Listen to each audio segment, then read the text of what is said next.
Todos esses estão no nível do Carpo. Dava para eles conversar com o Carpo, pô. Né? Na geração seguinte você já não tem mais essas pessoas. Simplesmente não tem. Por quê? Porque as pessoas não sentem falta disso. E por que elas não sentem falta? Porque no ambiente universitário em que elas estão, ninguém exige isso. Não se espera que o sujeito saiba isso. Se espera que saiba aquilo que é do interesse do departamento. Na verdade, eu condensei a coisa demais. É claro que eu não sou a única pessoa que tem formação universitária no Brasil. Eu estou dizendo que das pessoas que eu conheci no meio jornalístico universitário, o único que eu vi que tinha formação universitária, vamos dizer, dentro da minha faixa de idade, foi eu mesmo. Né? E nas faixas de idade subsequentes. Mas é claro que existem muitas pessoas que têm formação universitária. Né? O doutor Arnildo Stein é um, o Miguel Real era outro. Né? O Paulo Mercadante era outro. E muitas pessoas tinham formação universitária. Antigamente era normal isso. Antigamente, mesmo o sujeito que não tinha estudado numa universidade adquiria a formação universitária através das suas leituras. Era o normal. O que significa essa formação? Significa você ter lido as mesmas coisas que os demais elementos da intelectualidade superior leram. Você está informado do que eles sabem e, portanto, você pode conversar com eles. Não é isso? Se você quer um exemplo característico, por exemplo, a amizade entre o Otto Maria Carpo e o Franklin de Oliveira. O Franklin de Oliveira jamais chegou a ter, e eu acho que ele, se é que eu me lembro, ele não tinha nenhuma formação escolar específica. Talvez tivesse um diploma de direito, que é a mesma coisa que nada. Né? Mas é, obviamente, um homem de formação acadêmica muito elevada, capacitado a discutir qualquer assunto com o Otto Maria Carpo, porque os livros que o Carpo tinha lido, ele tinha lido também. Tá certo? Procurem, tem um livro, ele escreveu pouco relativamente. Né?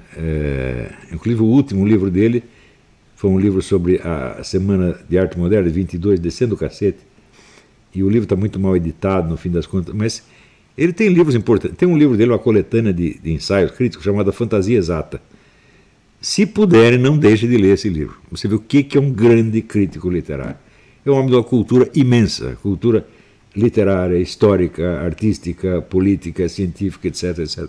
Um homem que dá para conversar sobre qualquer assunto. Né? Eu conheci, no Brasil, o homem mais culto que eu conheci foi o Daniel Brilhante de Brito. Daniel Brilhante de Brito era apenas um tradutor, que era um tradutor de 16 idiomas, um treco assim, e que você, conversando com ele, você mencionava qualquer poeta de qualquer língua, ele recitava 10 versos do cara na língua originária e assim por diante. Né? Foi o homem mais culto que eu conheci, em pessoa, foi o homem mais culto que eu conheci no Brasil. Antigamente havia muitos desses tipos, gente. Era normal ser assim. Né?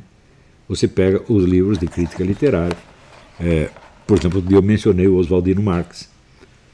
Saiu uma coletânea de ensaios dele pela livraria Civilização Brasileira. Né? Você vê o nível do camarada. Depois você pega o Augusto Maier, poeta e crítico gaúcho. Todos esses estão no nível do Carpo. Dava para eles conversar com o Carpo, pô. Né? Na geração seguinte você já não tem mais essas pessoas. Simplesmente não tem. Por quê? Porque as pessoas não sentem falta disso. E por que elas não sentem falta? Porque no ambiente universitário em que elas estão, ninguém exige isso. Não se espera que o sujeito saiba isso. Se espera que saiba aquilo que é do interesse do departamento. Então você vai ser julgado pelos seus pares, que tem mais ou menos o mesmo nível de cultura que você. E não vai passar disso. Então essa coisa toda chama currículo Lattes, isso é uma palhaçada, gente. Né? Currículo Lattes é assim, um monte de referências feitas por imbecis para imbecis, não é mais nada. Eles não sabem o que é um homem de cultura. Eles realmente simplesmente não sabem. Né? Quando você vê o que os caras escrevem a meu respeito, eu digo, é claro que eles não estão entendendo coisa nenhuma do que eu estou fazendo. Quando o sujeito diz, o Olavo não é, como é que se diz? Não é benquisto nos meios acadêmicos. Eu digo, o que é meio acadêmico para você? São aqueles menininhos do seu departamento. Ou outros similares de outro departamento igual. Não são grandes figuras. Aqui outro dia estava a Mariana fazendo aqui a lista da referência. Eu sou o autor brasileiro que mais tem referências de autores acadêmicos de primeira ordem no mundo. Ninguém tem isso no Brasil. Você acha que Vladimir Safatli tem? Você acha que Marlene Chauí tem? Você acha que o Cagade tem? Você acha que todos esses metidinhos têm? Claro que não. Eu tenho lá mais uma centena de referências no Brasil, no mundo, de gente, vamos dizer, de altíssimo nível acadêmico. Né? Mas eles não sabem o que é isso. Em primeiro lugar, os autores importantes do exterior, eles não conhecem. Por exemplo, o Vladimir Tismaniano. O Vladimir Tismaniano é um cara que tudo quanto é autor que está discutindo a história moderna, todos eles citam o Vladimir Tismaniano. Todos eles sabem quem é, portanto é um cara que está nesse nível. No Brasil os caras ficaram sabendo porque, por influência minha, saiu um livro no Brasil.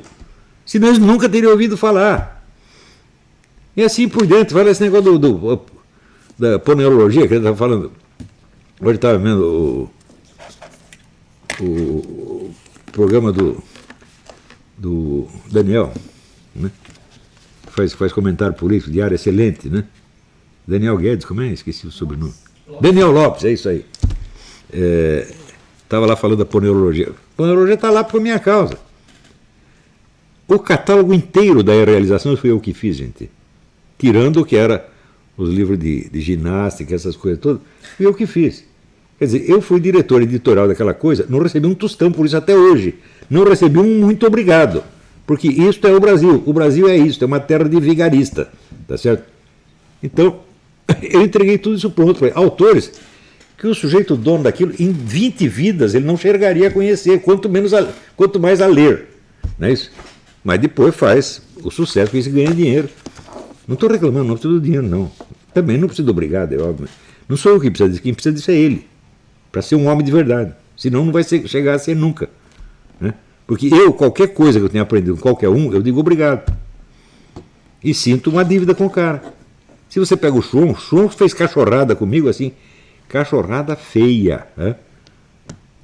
E eu, como achei que eu tinha uma dívida intelectual com ele, tinha aprendido coisa com ele, né? Não quer dizer que eu aceito tudo, mas eu achei que ficava feio, feio, né? Eu me vingar do cara literariamente, escrever contra ele. Não, eu falo 2, 3 coisinhas, acabou. Né? Mas no Brasil a pessoa não tem mais esse sentido de honra, que em outras épocas era normal. Você está entendendo? Você vê, por exemplo, você pega a história do Carpo. Né? O Carpo e o Jorge Amar chegaram a trocar sopapo.